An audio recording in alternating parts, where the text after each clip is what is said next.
That's you. Okay, some confusion there because there's more than one John involved with this organization. Anyway, thank you, Megan, and good evening, everyone. Before I introduce the speaker, I'd just like to say how happy QFN is to be partnering with the South Shore Joint Initiative. With the pressures that we're all feeling, development pressures, your work to preserve an undeveloped shoreline is vital to the biodiversity, the future biodiversity of the Quinte area.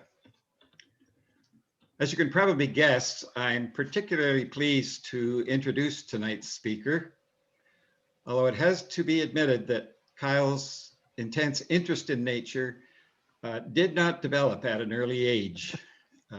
Picture this if you can. Family of 4, my wife Sharon and me, 6-year-old Sean and 4-year-old Kyle. We're on a walk through the woods. Sean is busy identifying birds and pointing out various natural features. Kyle's contribution is to pick up a stick and hit every tree we pass. He is at least demonstrating a characteristic which has led to success later in life, and that's complete dedication, intensity, and passion for whatever task he takes on. Believe me, those trees were well and truly hit. He did move on, did well at school, graduated from the University of Waterloo with a degree in mathematics and computer science. And he spent the next 17 years as a software engineer at Nortel Networks and its successor, Avaya. At the end of this period, his interests took a significant turn. The intricacies of digital photography were made to order for someone with a tech background. And there were online citizen projects, eBird and iNaturalist, and they were a natural fit too. His new job was for an organization called SHAD, and I see he has the logo up behind his shoulder there. It provides summer programs for exceptional high school students. So he's now in a job which requires him to travel to secondary schools across Canada. And he began planning these business trips to take advantage of local birding and photography sites. The results of his dedication to this task have been impressive. Over 6,100 photos submitted to iNaturalist. 5,500 images submitted to eBird. And in the county alone, Kyle has observed 251 species, all posted on eBird. 238 of those species he's documented with photographs. But I want to stress it's not all about quantity. The quality of his images has led them to be published in Canadian Geographic magazine and calendars, as well as birding magazines in Canada and the United States. Tonight, Kyle's going to be sharing some of his favorite photos and telling you a little bit about them. So here's our speaker, Kyle Blaney. Thank you very much. That was definitely the introducer who's known the most about me. I appreciate it. I'm really happy here too to be representing Quinte Field Naturalists and speaking to the South Shore Joint Initiative. My parents have been involved in the Quinte Field Naturalists for a long time. We were just discussing before this presentation exactly how long. It's at least 35 years. We've lived in this area for a long time, and there's a lot of wonderful nature nearby, and that's what I'll get to in today's presentation. Before I get going, I want to acknowledge how absurd it may seem that during a pandemic, I was concerned with things such as what should slide 23 be in this presentation, and what should the shutter speed be when I find that bird on a fence post in the county. I recognize completely that not everyone has had those experiences over the last 13 plus months. And I'm really lucky to be in the position that I'm in. I also want to acknowledge my employer. My dad mentioned that I work for SHAD, and it's a wonderful employer. It's a nonprofit that provides enrichment programs in the summer for high school students.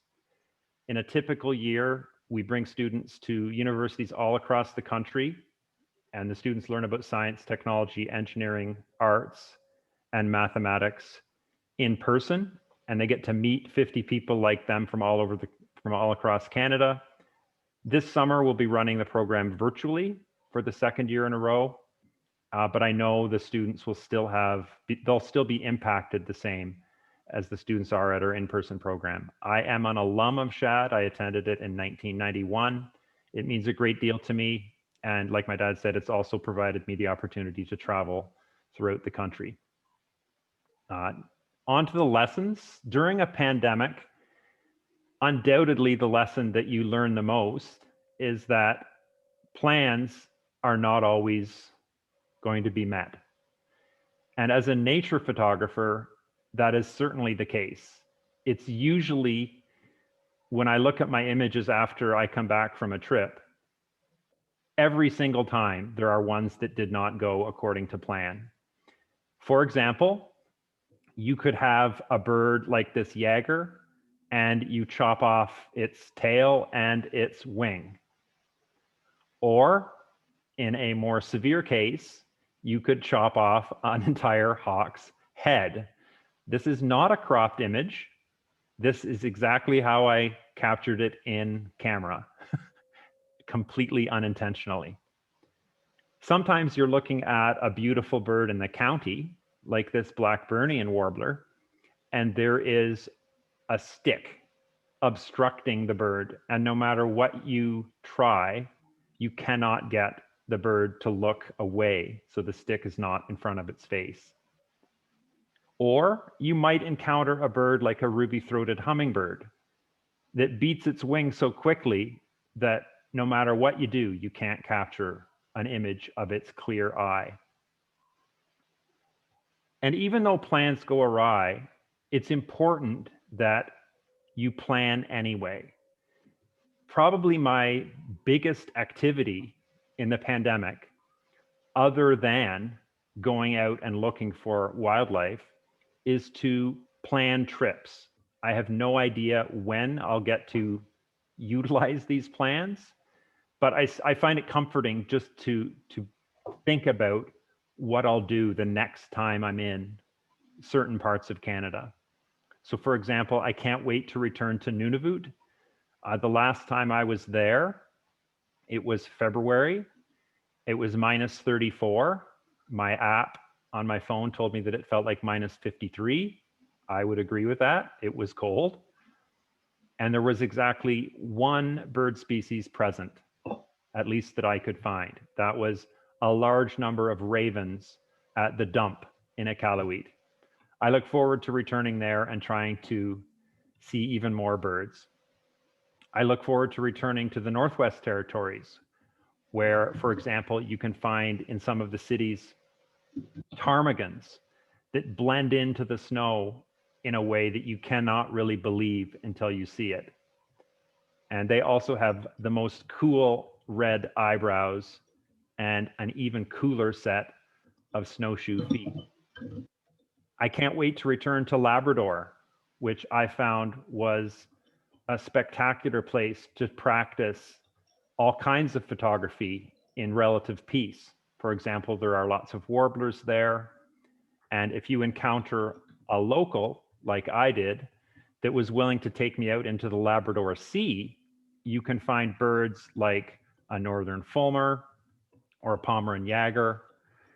And Labrador for me was also the best place I've ever seen to try to photograph gannets while they're diving into the water, and you're doing that from shore rather than from a boat.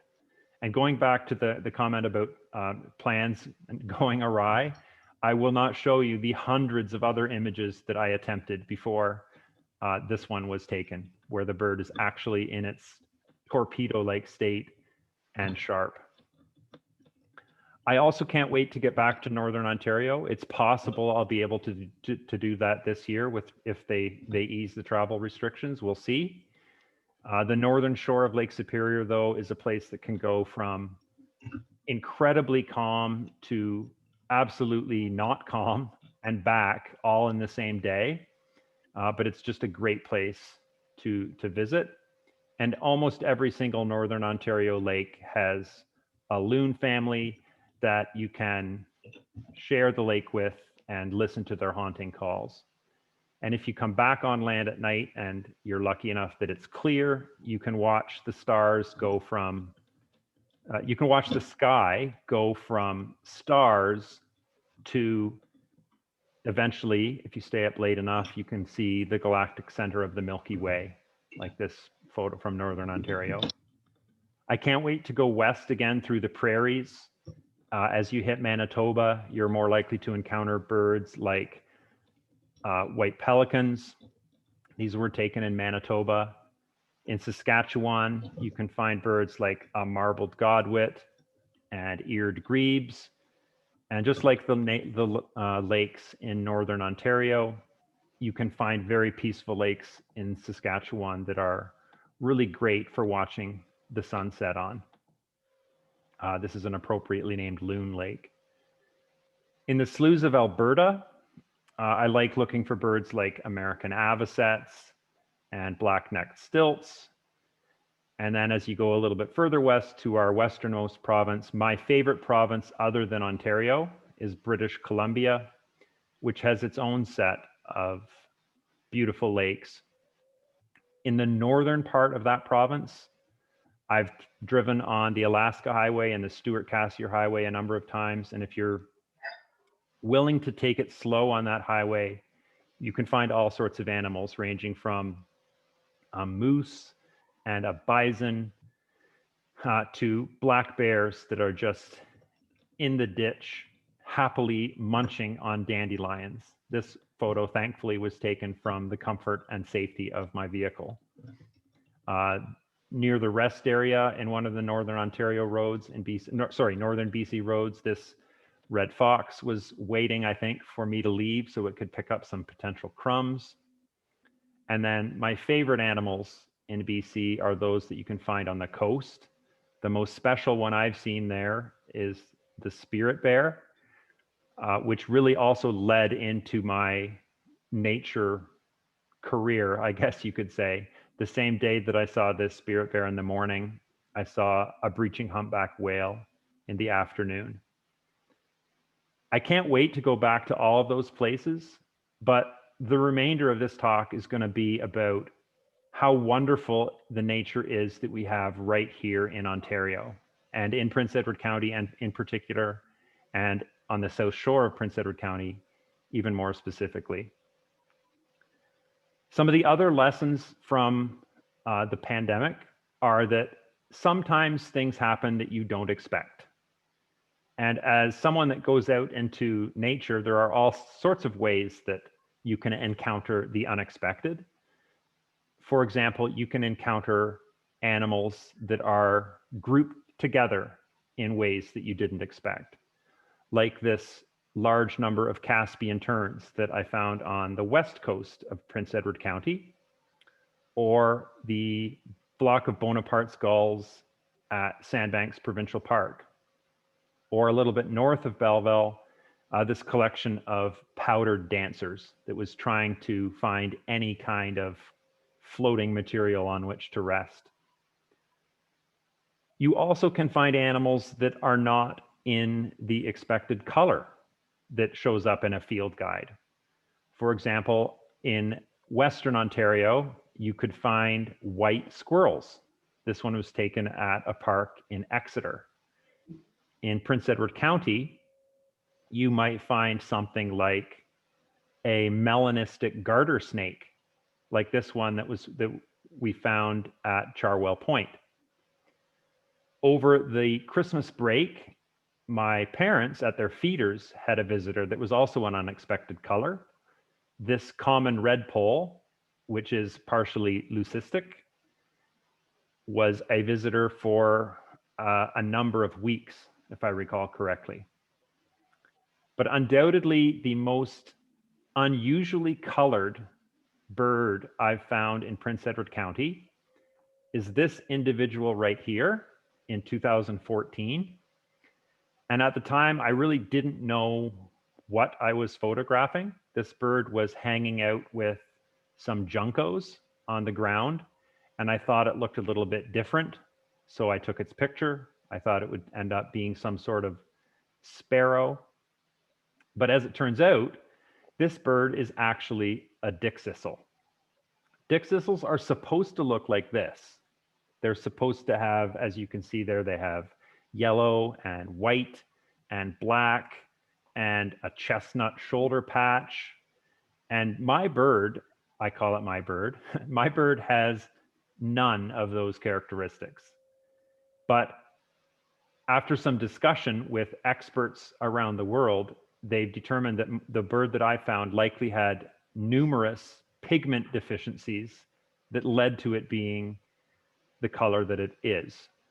But what was most interesting about that bird is its resemblance to this one that was drawn or painted by Audubon in the 1830s. It was one of his sort of mystery birds. And with the photograph of my bird resembling this one, this bird at the time was called a Townsend's dickcissel or Townsend's bunting. And I had no idea, I'd never heard of that bird, but another advantage of social media is that when you post something, it jogs the memory of someone else who can take that story and run with it. And that is exactly what happened with this photograph that I got. People wanted to know more about this bird. They wanted to know some of the other photos I had of it to see if I could see under its wing. I just thought that was the greatest the greatest thing ever, that I could photograph this bird in Prince Edward County that drew interest from people all over the world. You also can sometimes find birds that or birds and other animals that are behaving in ways that maybe isn't described in the field guide. Or if you're a nature photographer, you can capture an image that's showing something that you didn't really expect to see. For example, this redhead that was photographed on the dock in Wellington, a great place to go in the winter to practice your photography. You can see that it has a nictitating membrane on its eye.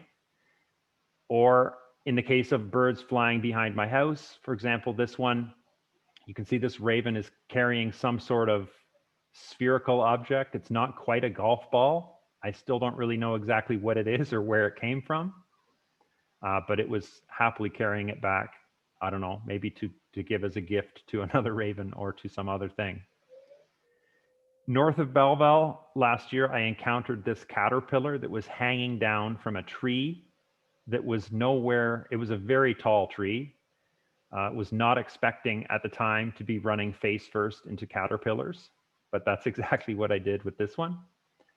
And sometimes you encounter animals that are in the middle of their predator-prey relationship, like this mink that is carrying an animal that I'm not sure, still not quite sure of the identity on. Last time I was in BC, I had an encounter with this Rufus Hummingbird that was a little bit unexpected. It was feverishly cleaning its bill on the vegetation at the side of the road. And I think it had either flown into the spider web that you can see in this image, or had perhaps caught something and was eating it and had to extract it from the spider web. Whatever the case is, it was brushing its bill on the vegetation quite a lot, and eventually it paused and posed for me before it gave one final kind of swoop, stroke of its bill to clean off the final remnants. In my backyard this year, I encountered these two rabbits that were exhibiting some behavior that I wasn't quite ready to see.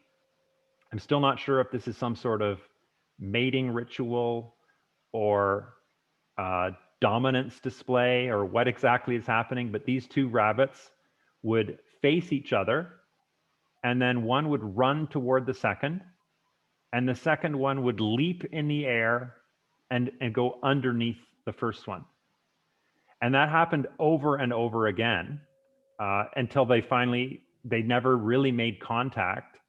And then I guess they decided whatever had to be resolved by that occurrence had been resolved. And then they just both went back and were happily eating the grass. Not really exactly leapfrog. They were playing some sort of leap rabbit game, but interesting to see. As a person that goes out into nature, though, what you're usually looking for or hoping for are unexpected species. And I'll show you some examples here from Prince Edward County. Last year, when I was looking for birds at Prince Edward Point, I had a fisher, for example, that walked across the road behind me. And I love fishers. I think they're just the coolest animal. They're one of the only animals that can prey on porcupines, and they do that by repeatedly trying to bite the porcupine in the face. I think that's a very badass behavior, and I think they really deserve our respect. And I'm hopeful that I'll have another encounter with a fisher in the spring this year at Prince Edward Point. In terms of birds, probably the most unexpected species I've encountered at Prince Edward Point is this one. Again, taken through really dumb luck before I even knew what was going on. When I photographed this bird, I had no idea what it was. But again, I started asking around for help in identifying it.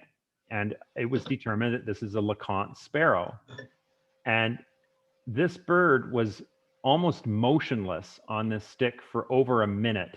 I could tell that it was a minute by the timestamps on my images. And I've since learned that this particular species is known for its frantic actions and its difficulty to photograph. And I've not been able to find one in this region since then. Just goes to show you that you really do never know what you're going to find. And I think that's one of the reasons that I'm constantly drawn to just try again and try again and try again over and over again. You never know what you're going to find. Another thing that has come into play during the pandemic, but it applies really at all times, you really benefit yourself when you try to learn new things. And my dad in the introduction was talking about two of the tools that I use to help me learn. They're both citizen science tools. I'll talk about Inaturalist first. Inaturalist is a tool that lets you post evidence of any living organism. For me, that's typically photos, but you can also post audio recordings.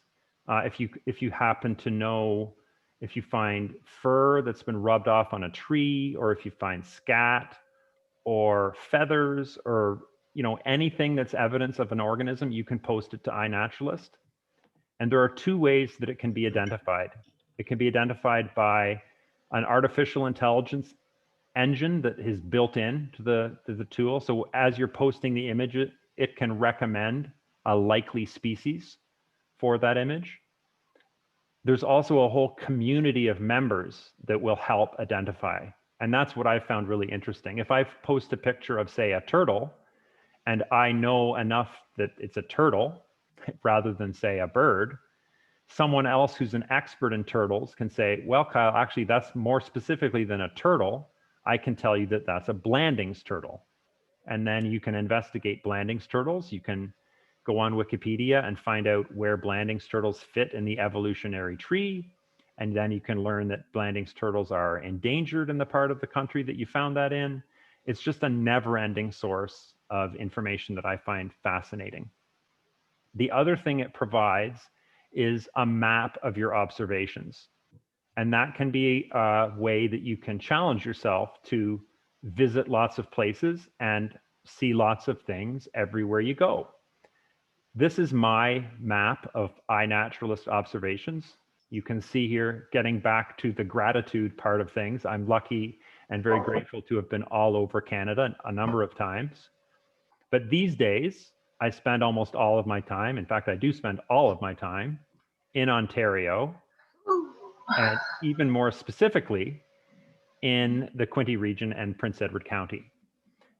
It's a reasonable challenge, for example, to try to get an image of something in every one of these squares in Prince Edward County.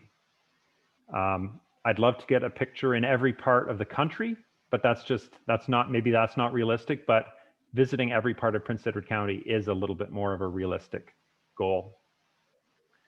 I'll talk now about some of the local animals that I've learned a lot about thanks to iNaturalist and the identification techniques that it provides. I'll start with dragonflies, and those of you in the know will realize that this first image is in fact not a dragonfly, it's a damselfly because its wings are closed at rest. That's the type of thing that you can learn from iNaturalist. But as I post these images, I will have somebody who tells me that, for example, this isn't just a damselfly, it's an eastern forktail. And then for some of the dragonflies that I've photographed in this area, you have, for example, this one is a lancet clubtail.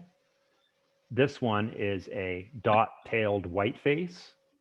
And then a really common species in the summer in Prince Edward County is this one. This is a Halloween pennant. And then there are skimmers. There's a widow skimmer. And this one is an appropriately named 12-spotted skimmer based on the spots on its wings. And then probably my favorite image is this one of a slaty skimmer. We'll get back to this a little bit later, but I'm fascinated by animals that I would consider beautiful in their plainness.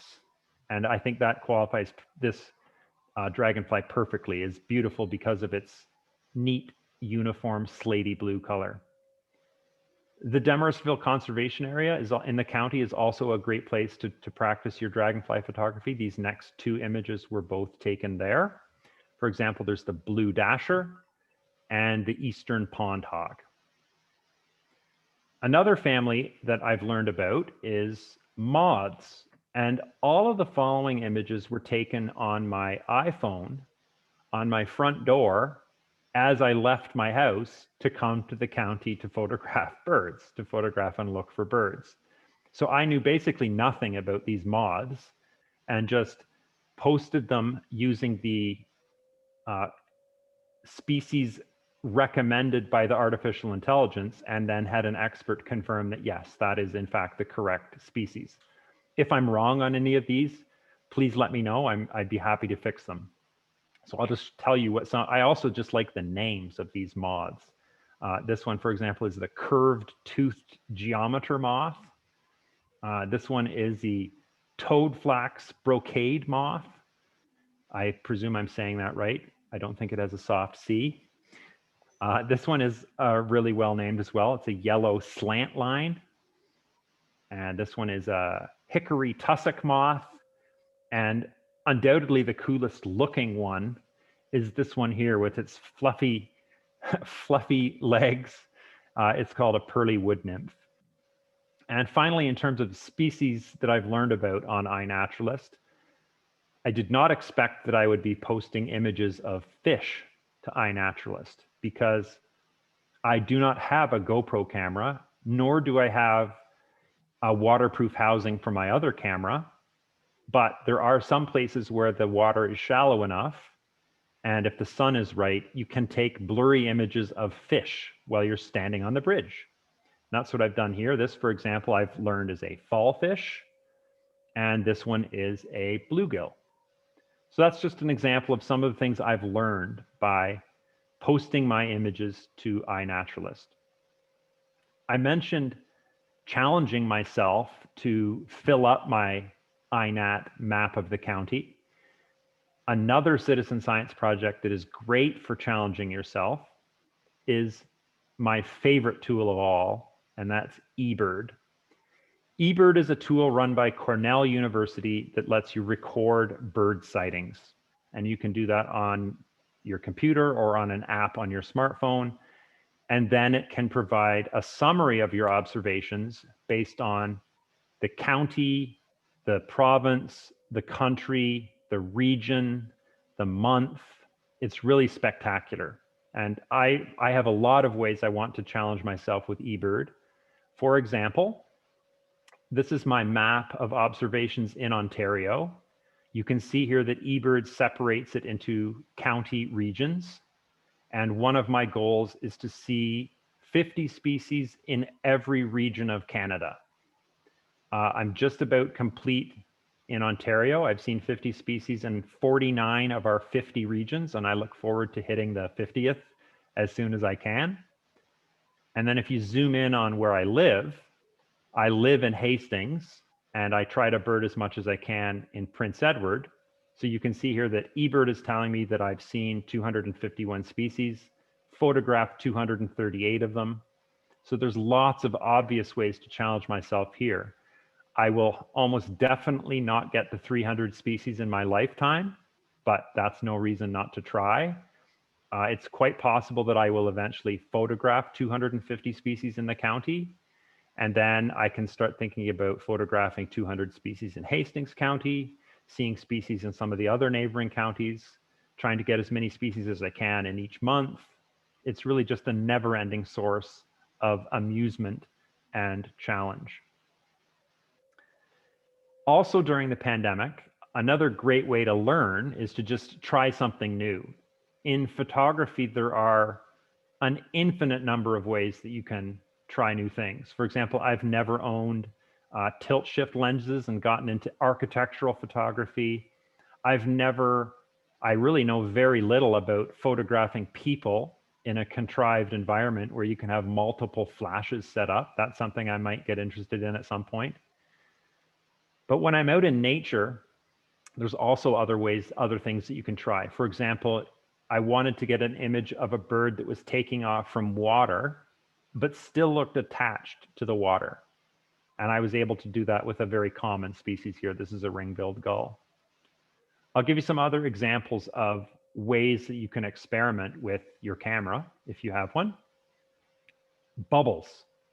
Now, I'd like to eventually get into bubble photography using a macro lens, where you can really zoom in and I've seen some interesting images where there are bubbles created by people dropping droplets of food coloring into water and capturing the moment the food coloring makes contact with the water, and then there's a bubble in there as well. But what I'm talking about here are the opposite end of the spectrum, really large bubbles. The challenge here is you need to come up with a way to make the bubble, and then you also need to come up with a way to make the solution that goes in to actually form the bubble. And then you need to find a place to photograph them. This was one of my last times that I was in BC, and a friend and I went out and really just did the best that we could on one of their side streets. You can also experiment with painting with light. The South Shore is great for that because of its very limited light pollution. You can give your friends anything that has a light to it, like a glow stick, and have them stand there and just spin it around and take a long exposure and see what you can come up with. You can also try the more common kind of guy looking pensively at the universe type of image. I'd like to get better at that kind of image. I've only done it a few times. You can also practice when you give a group of people, once it's safe to be in a group of people, you can give each person in the group a sparkler and have them draw a single letter. And then again, capture a long exposure and see what you can come up with. Another example of a way you can practice your photography in nature is with lightning. And I did that on one of my last trips across the country, where when I stopped in a place that I always wanted to stop, my namesake of Kyle, Saskatchewan, just north of Swift Current. If you've been on the Trans-Canada between Regina and Calgary, you know where I'm talking about. The town of Kyle is not very big, and I'm usually camping on my trips, and there are a number of different views about what my sanity level is for doing that for weeks at a time. It's not always glamorous, certainly. This is a good example of a campground that I might have when I decide at the very last minute, it's time to find some place to put up my tent. This is the municipal campground of Kyle, directly in front of the local co-op, which leaves its lights on 24 hours a day, I learned. So not the best place to sleep. And on top of that, this particular evening, there was an incoming hailstorm. And rather than go to sleep, which I can do, that's another thing I'm grateful for, is that I could absolutely sleep through a hailstorm in my tent. But I decided that night I'd play around with lightning photography instead. And so I went to a nearby grain elevator, focused on the grain elevator, and from the comfort and safety of my car, I had my tripod set up just outside my car, and I was just repeatedly hitting the shutter for 20-second exposures, hoping that during that exposure, the lightning would strike. And it did happen a couple times. I had the lightning strike to the left of the grain elevator and to the right of the grain elevator. And I look forward to trying that again. You do have to be careful with safety, of course, but there are some cases where you can have a lot of fun giving that a try. Another thing that you can do in the county that was on the cover page of this presentation is astrophotography. And the lack of light pollution at the extreme south shore is really better than anywhere I know of in the area. Definitely, there's no, you have to go pretty far north to get that low a level of light pollution. Point Peter is a great place to try that. Some people call it Point Petrie, but the southwest side of the county. This, for example, is my car parked at the Point Peter entrance with the Big Dipper above it. And then right down on the lake, if you are there on the right night and the sky is clear, you can see the galactic center of the Milky Way. And that was what was shown on the image at the front on the title page. I just want to wrap up with more images that drive home the point that beauty is all around us. And for those of you that live close to Prince Edward County, we're really lucky to have that kind of beauty. Just to the north, a couple hours north of where I am, is Algonquin Park. I was there for 24 hours a couple years ago, and in that time I was able to camp on this lake by myself. There was no one else on the whole lake. And in the morning when I went out during sunrise, I stumbled upon this moose that was coming across the lake. It was just using the lake as its transportation system. It was its highway. A lot easier to swim across the lake than to trample through the bush. And this was a good opportunity to practice getting the light in the right place. So I had to situate my kayak. So the sunlight was behind me, the moose was in front of me, make sure I stay at a respectful distance away, and then eventually you can try to capture the type of images that you're looking for. And images are, I've mentioned a couple times about beauty is close to home. And one thing I've learned recently is that beauty can literally be at your home. These are some of the birds that I had visit my house last summer. I've lived there for over 10 years. I've never really paid attention to the birds that are literally flying around my house. But since then, I've seen almost 80 species of birds. And another way to challenge myself, I look forward to trying to get that as close as I can to 100. So here's some images. Here's some birds that just showed up on my property in Belleville over the last 12 months. This was one of the first flights, I think, of these mourning doves. I believe they even nested under my deck, were to the railing of my deck, and they really didn't want to move. So once I took this image, I went back inside and let them take over my deck. There's also all the colorful birds that you get whenever there are feeders around. This is a cardinal. There was a house finch that is relatively common around my place now. Then there are migrating birds that come through, like this ruby-crowned kinglet, rose-breasted grosbeak. And it's not always about the birds. I've shown you a lot of pictures of birds. That's usually what my target type of animal is, but you can also stumble upon all sorts of other things. Behind Walmart is an example of that. This is the lovely view of the Belleville Walmart.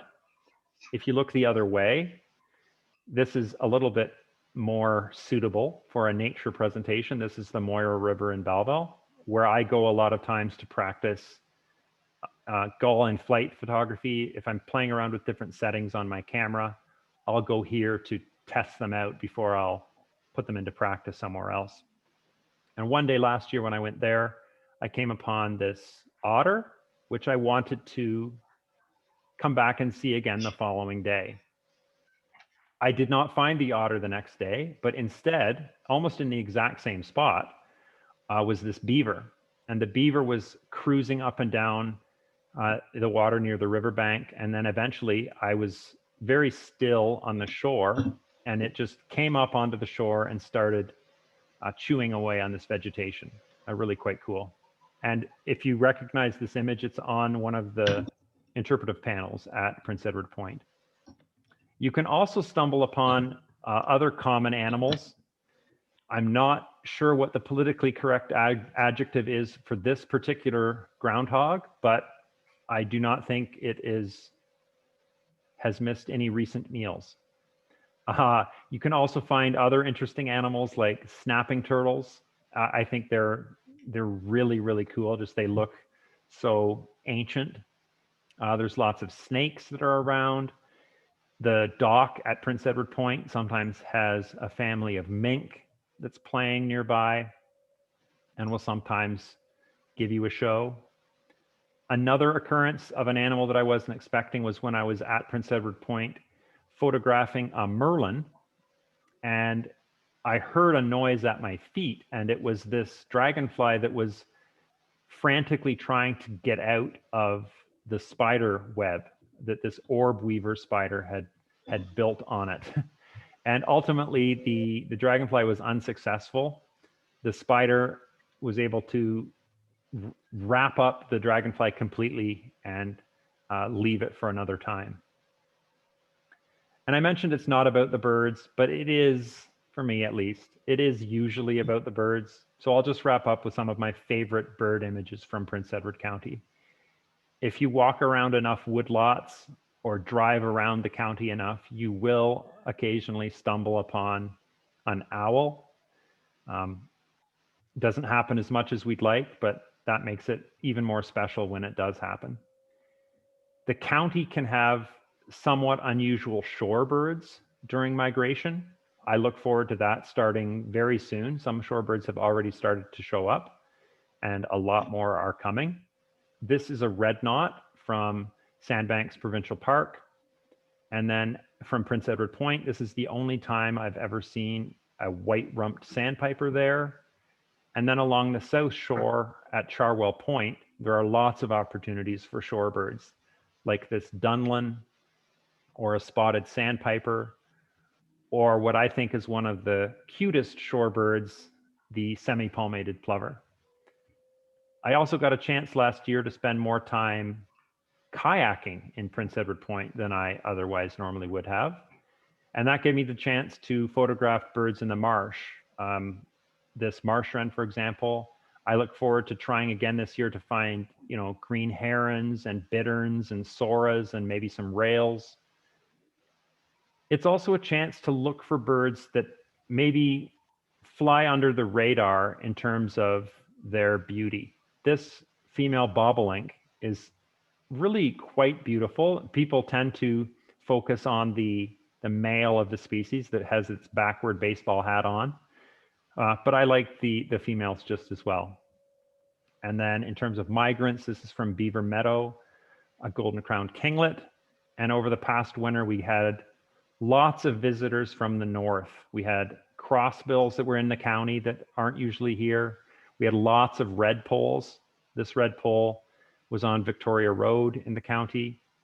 And then there's an opportunity at every part of the county to encounter something special, like this snow bunting on the dock at Wellington, or this horned lark at the dock at Prince Edward Point.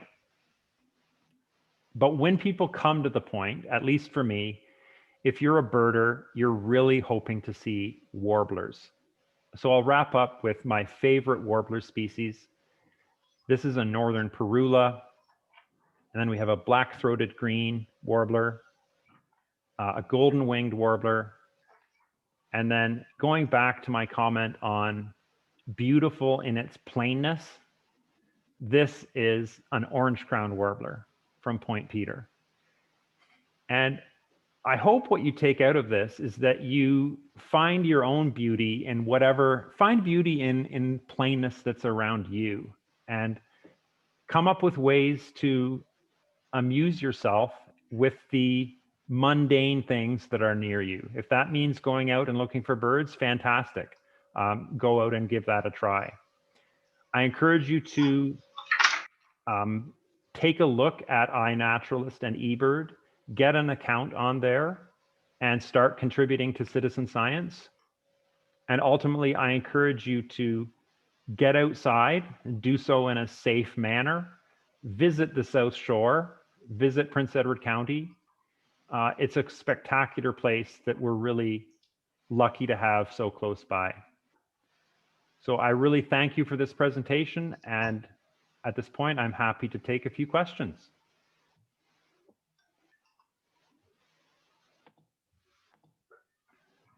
All right, so if you have any questions for Kyle, please feel free to use the chat. We have a couple of comments, no questions right now.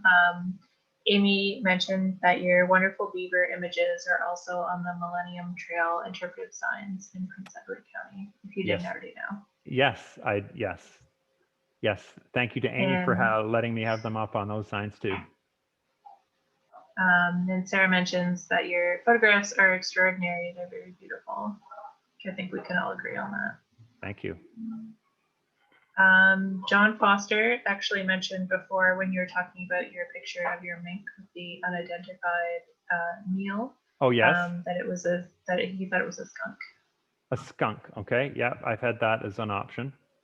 And he actually also asks, he's interested in the camera and telephoto that you're using. When I'm out walking around, I usually have Canon 7D Mark II is the camera body that I use. My lens is a 300 millimeter 2.8, and I have the 1.4 extender on it at pretty much all the time. Tracy asks, what type of owl was it that you showed? That was a barred owl. That was taken on Kings Road, which for some reason is quite good for just stumbling upon things as you're driving around on it. Claude asks, what is your favorite focal length for your bird shots?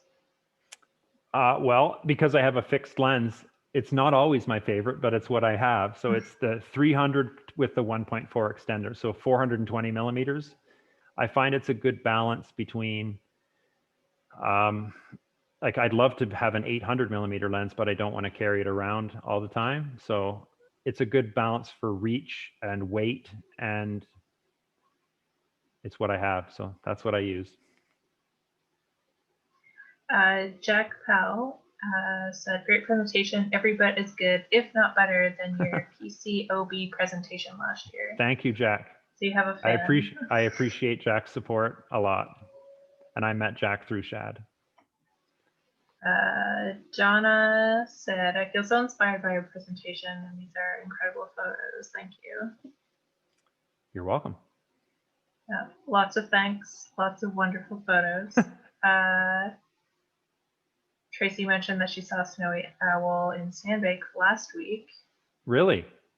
I would very much like to see a snowy owl soon.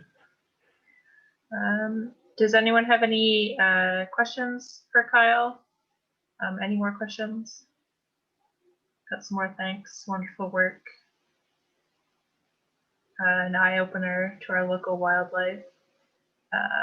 Oh, we got one. Do you ever do bird walks?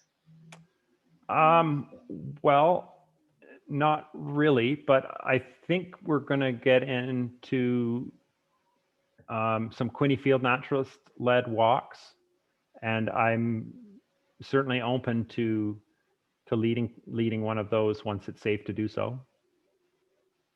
Dad, do you have any comments on that?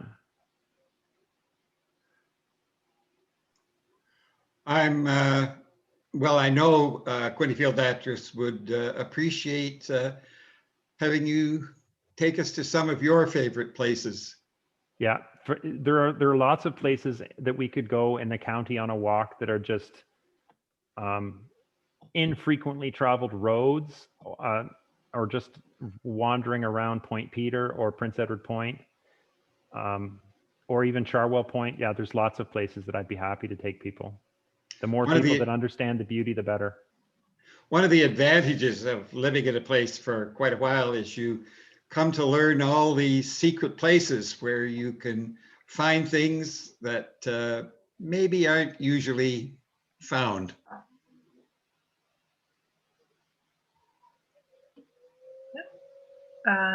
John Foster would like to know if you'd like to share some of your images with the South Shoreliner. In case you didn't know, he's our editor-in-chief for our e-newsletter. Hosting the family Christmas. Yeah. I'd be happy to share for sure. He can get in touch with me and we can work that out. And we have another question. What do you think is the most important thing we can do for conservation? Ooh, that's a good question. I have a suggestion. Sure. And that's to contribute to citizen science. Yeah, so it certainly helps, for example, to know in the South Shore exactly what it is that would be losing if it got developed. So it would help to know what kind of turtles are there, what kind of birds are there, what kind of snakes are there, what kind of everything is there. And that can provide ample evidence that it should be left the way it is. Yeah, that's an good answer. Oh, the person who asked about doing bird walks also made a comment with a photography focus would be really cool. Yeah, I'm happy to talk about photography.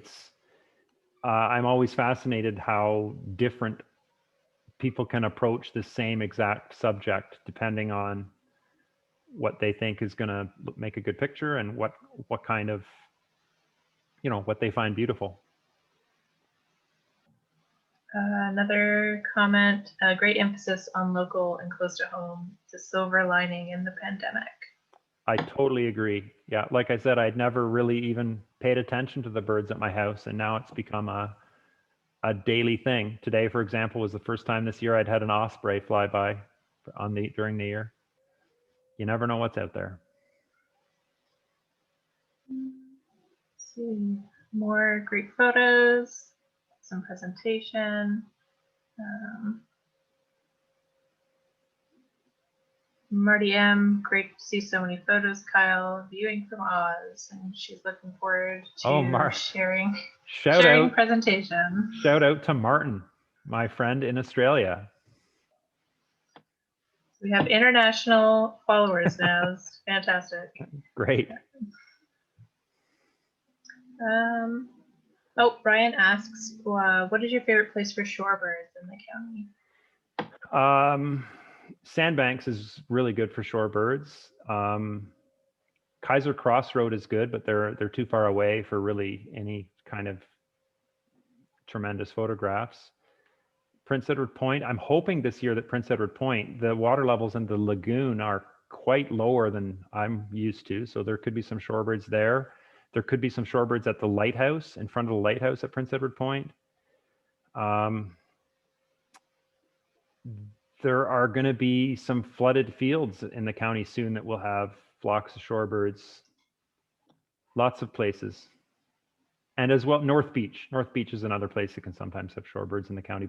And Charwell Point, if you walk down all the way to the lake at Charwell Point, you can stumble upon some shorebirds there. I'm not sure that this is a photography question, but Brian Bodie asks, are you hosting our family Christmas this year? Brian is my uncle. Oh. So shout out to him as well. I'm not sure. I'd be happy to do that, yes. Hopefully we can have a family Christmas this year. We'll see. Does anyone have any final questions? I'm getting a lot more wonderful presentations. Anything specific to photography and not Christmas?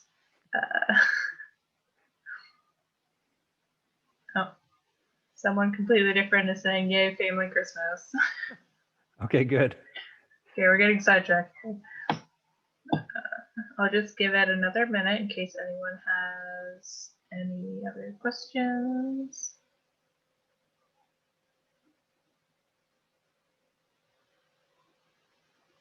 No?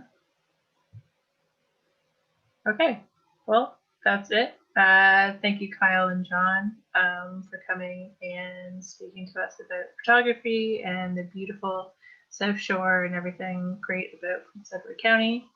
In case anyone forgot, we are recording this. You'll be sent the link so you can watch it again, share with your friends, share it all over Australia, get the word out. South Shore is awesome. Yeah, so thanks again, and have a great night. Thank you very much. Bye, everyone. Bye. Goodbye.